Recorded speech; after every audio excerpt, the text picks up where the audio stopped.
English premier football লিগে খেলা footballer Hamza Chowdhury বাংলাদেশের জার্সিতে ৬ ম্যাচ খেলেছেন। ইতোমধ্যে তিনি ৪ গোল করেছেন। হামজার ৪ গোলের দুটির যোগানদাতা অধিনায়ক জামাল ভুঁইয়া। হামজার সঙ্গে জামাল ভুঁইয়ার মাঠের রসায়ন দারুণ। ভারতের বিপক্ষে ম্যাচের আগে আজ সংবাদ সম্মেলনে জামাল বললেন, মাঠের বাইরের কথাও কমা, হামজা বিদেশ থেকে এসেছে আমার মতো। আমাদের মধ্যে বোঝাপড়া খুব ভালো। হামজার যখনই কোনো সমস্যা হয় আমাকে টেক্সট করে বা কল করে। ফুটবল নিয়ে কোনো জিজ্ঞাসা থাকলে আমি হামজাকে জিজ্ঞেস করি। সো এই আন্ডারস্ট্যান্ডিং মাঠের বাইরে শুরু হয়েছে। বাংলাদেশের জার্সিতে হামজার প্রথম গোল ভুটানের বিপক্ষে ছিল, সেটা জামালের কর্নার থেকে। সর্বশেষ গোল গত ম্যাচে নেপালের বিপক্ষে, সেটাও জামালের বাড়ানো বলে। হামজার ৪ গোলের মধ্যে বাইসাইকেল কিককে এগিয়ে রাখলেন জামাল।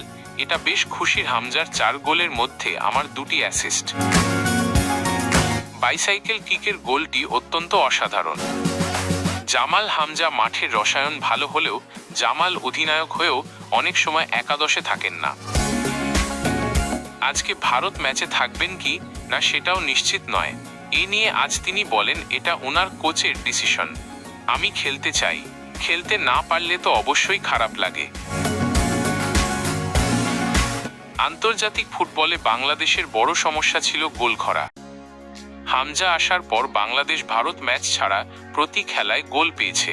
হামজা মূলত ডিফেন্সিভ মিডফিল্ডার হলেও বাংলাদেশ তার কাছ থেকে গোল পাচ্ছে। এটা ইতিবাচক হিসেবেই দেখছেন কোচ হ্যাভিয়ের ক্যাবরেরা। হামজা ৬ ম্যাচে ৪ গোল করেছে, এটি তার পজিশন নির্বিশেষে খুবই ইতিবাচক। তার ভেতর যে ইম্প্যাক্ট আছে তা অনেক বড়। সে আসার পর থেকে আমরা প্রতি ম্যাচেই গোল করছি। তাকে সামনে বা পেছনে খেলার স্বাধীনতা দেওয়া হয়েছে এবং আমরা তাতে মানিয়ে নিচ্ছি, যা দলের জন্য খুবই ইতিবাচক।